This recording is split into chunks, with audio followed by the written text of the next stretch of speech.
5 of the most vulnerable nations will see their GDP drop by 20% on average by 2050 and 64% by 2100 if the world rather heats up to 2.9 degrees Celsius. This is according to a report released by the COP26 climate talks in the Scottish city of Glasgow. The findings show that more than a third of the world's nations urgently need help to rebuild, or rather to build up resilience if their economies are to withstand the onslaught of heat waves, drought, floods and global warming. Here to talk to me about the link between climate and the economy is director and co-host at Ubuntunomics, Sbu Nyathi. Sbu, good evening and thank you very much for your time and joining us tonight here on In Focus. Yeah, one would say the world is heating up, or the globe is heating up. This will affect the economies. How? What's the link? Hi, good evening to you and good evening to your viewers. The link is basically things like livability. It will be difficult to live in places where there is extreme heat stress, and human beings need to be able to go out, to go work, and sometimes you will have flooding in places, and crops might not yield.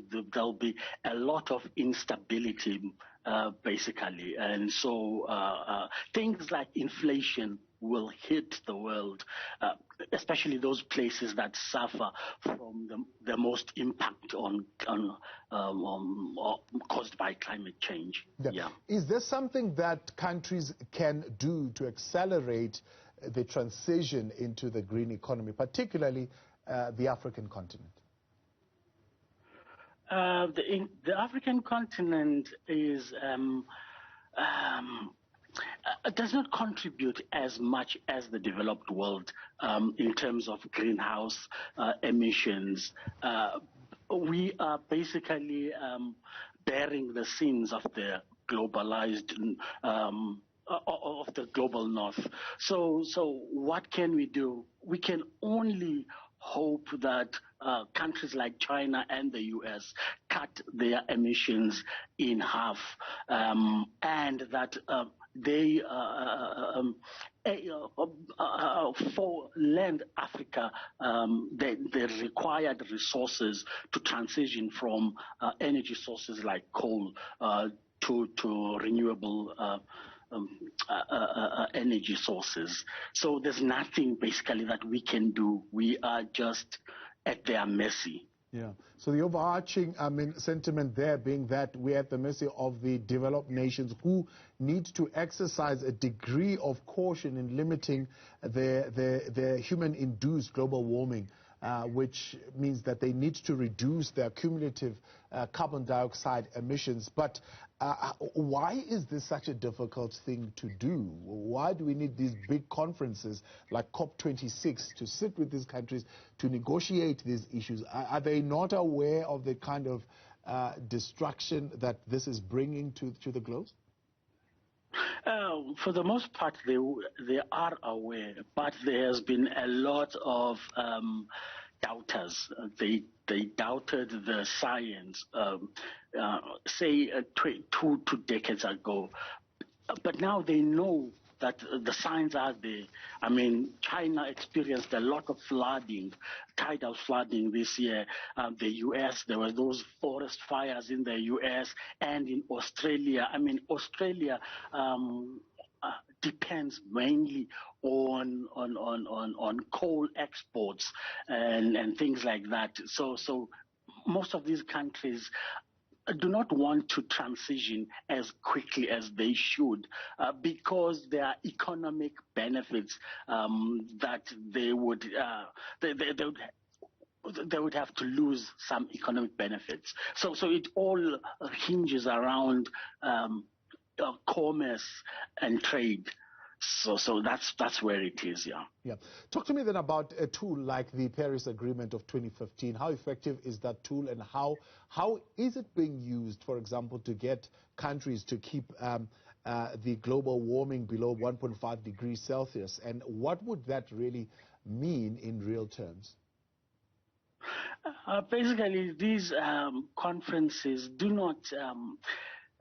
There is no power behind them because countries were supposed to have a long time ago come up with binding resolutions.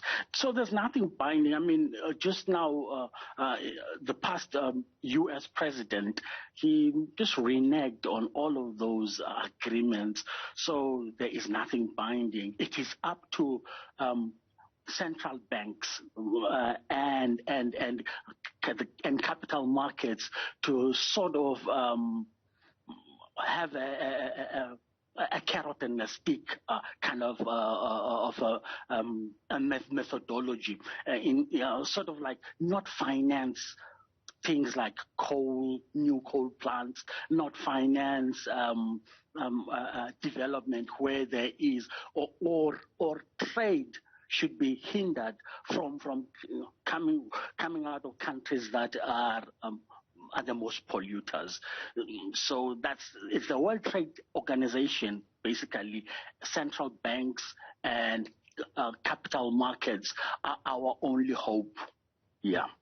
So what would deliver here a win-win situation in terms of principles of common but differentiated responsibility? As you are saying, the carbon emissions in Africa, quite honestly, compared to the bigger players, are not as severe. However, the problem is that the African continent will bear a heavier burden because of the lack of development and resources on the continent. So what would be a win-win situation here?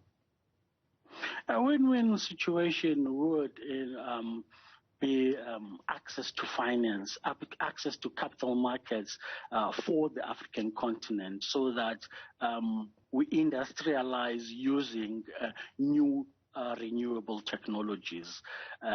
We need for Africa to industrialize, and the global north needs to open up their markets, their capital markets, for Africa to industrialize in a proper manner. Yeah.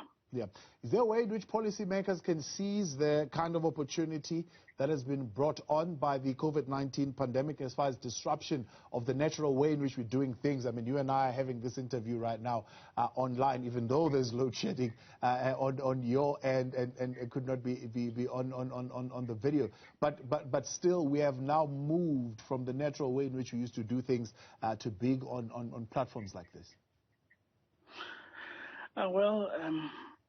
When it comes to climate change, the only way I think, the only possible way would be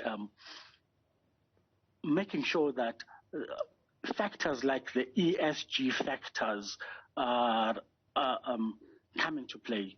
The ESG means environmental, social, and governance factors.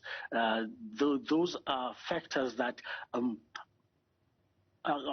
rating agencies have already started using in terms of rating sovereigns. Say a sovereign nation wants to get a loan.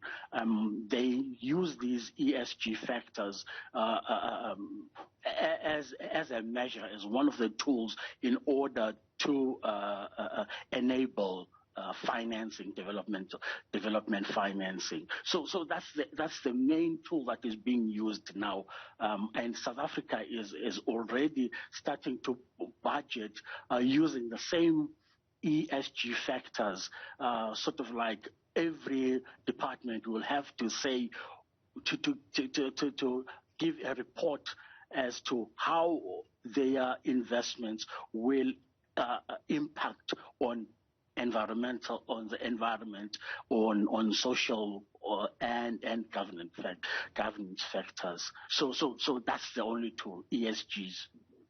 Sbu Nyathi, I appreciate your time and joining us tonight, director and co-host at Ubuntunomics, and of course the conversation around climate change, global warming.